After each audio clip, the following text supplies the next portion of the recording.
I came aboard, the ship was hauling condemned ammunition to designated areas. It was a beat-up old World War II LST that was only designed to land once on the beaches of Normandy, and that was it. The mission was a dump mission, a garbage scow mission, and we thought like garbage scow sailors. We knew it was radiation, but we didn't know what radiation was at that time. Pretty old, pretty on the dirty side. I slept up in the radio shack up on the bridge, in back the wheelhouse. I put the foul weather jackets down on the floor and slept on the floor there because it was rank. It was not properly maintained. As far as I could see, we got minimum maintenance except when we had to keep us seaworthy. They loaded the radioactive waste, and it was in barrels, 55-gallon barrels of radioactive waste with concrete poured over it. The barrels weighed anywhere from 800 to 1,000 pounds, and we would have to pull them over and then roll them off the ship. What we did when the ship rolled this way, you know, you'd roll the barrels that way. And then when it rolled this way, you'd roll them this way. But there was separate dump teams, one on each side. And then the ammo, they would just stack up here. And they put wire straps around the ammo. And we slept right underneath here, right under the deck. And sometimes those wire bands would break loose, and we'd be sleeping down there and hear those bombs bumping against each other. We knew pretty much what we were handling. Obsolete weapons, obsolete bombs, the old, even the gun-type ammunition, depth charges, torpedo warheads. Sooner or later, they all had to be disposed of, and I had a first class who had the same explosive ordnance disposal that I received, and he or I had to be on deck when the ship was being loaded to make sure that somebody didn't do something stupid and blow us all off of the map. We had the Geiger counters. Of course, it was relatively new. We didn't have a lot of sophisticated equipment, and we wore dosimeters so that we could keep a record of our exposure to radiation. And if it turned purple, it meant you had too much radiation. Well, what we would do is we'd turn in and get a new one at that point. Instead of, stopping the radiation, the doc would just give us a new Rankin badge. We'd snap the Rankin badge on our belt and go about doing what we were doing. When I was on, there was no badges. There was nothing. No badges, no metering, no showers, no nothing.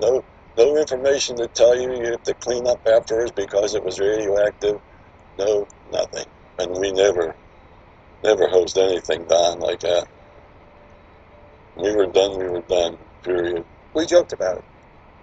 That was it. It was not a serious thing. It was our job. When it came out, we dumped it. We didn't consider that we were under great risk. We joked about being sterile, that's for sure.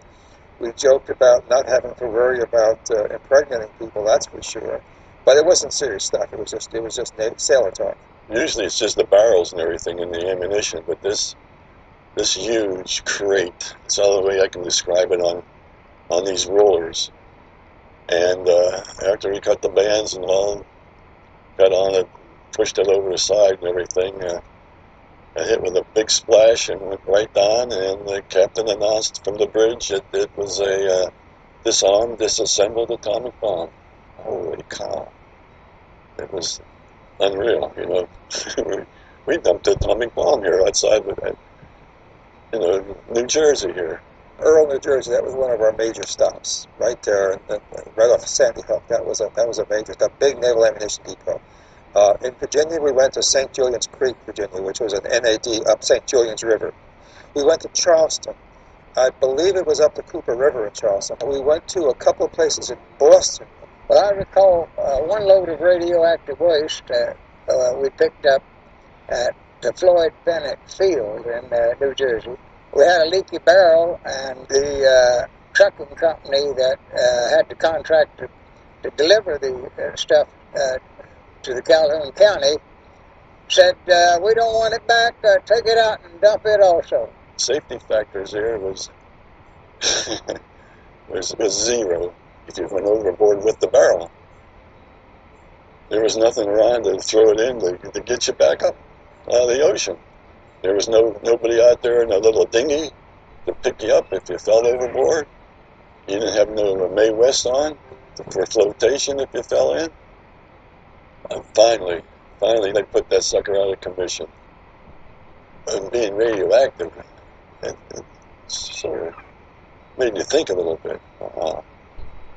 There may have been individuals who were more aware of the potential health risks than others, but that we just had a job to do and we did it. It doesn't bother me in the slightest. If anything, I'm regretful that we didn't know more. Just can't imagine.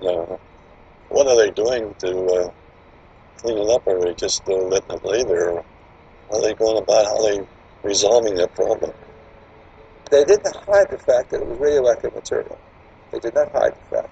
We knew it was a radioactive dump, okay? We knew that there are potential risks. It's funny, the ocean don't glow out there outside of Red Bank, New Jersey.